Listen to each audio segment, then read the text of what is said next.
এক বিশাল রাজ্যে বাস করতেন এক ধনী রাজা। সে ছিল খুব অহংকারী, শুধু নিজের ক্ষমতার গর্ব করতেন। একদিন এক শান্ত স্বভাবের সাধু রাজার দরবারে এলেন। তার চোখে শান্ত দৃষ্টি, কিন্তু শরীরে ছিল দারিদ্রতার ছাপ। রাজা সাধুকে দেখে ভিখারি বলে অপমান করলেন। পুরো দরবারে হাসির রোল পড়ে গেল।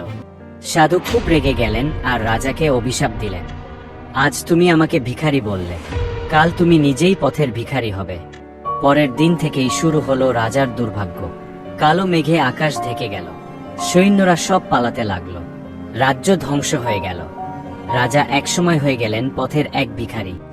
রাস্তার ধারে বসে রাজা কাঁদছেন আর ভাবছেন সাধুর বলা সেই কথাগুলো। আজ তুমি আমাকে ভিখারি বললে, কাল তুমি নিজেই পথের ভিখারি হবে। অবশেষে রাজা সেই সাধুর কাছে ফিরে গেলেন। তার পায়ে পড়ে কাঁদতে কাঁদতে বললেন, আমাকে ক্ষমা করুন, আমি আমার ভুল বুঝতে পেরেছি। সাধু মৃদু হেসে রাজাকে উঠালেন। তিনি বললেন, যে নিজের ভুল বুঝতে পারে সেই তো সত্যিকারের মানুষ। তার আশীর্বাদে রাজার মন ভরে উঠল শান্তিতে।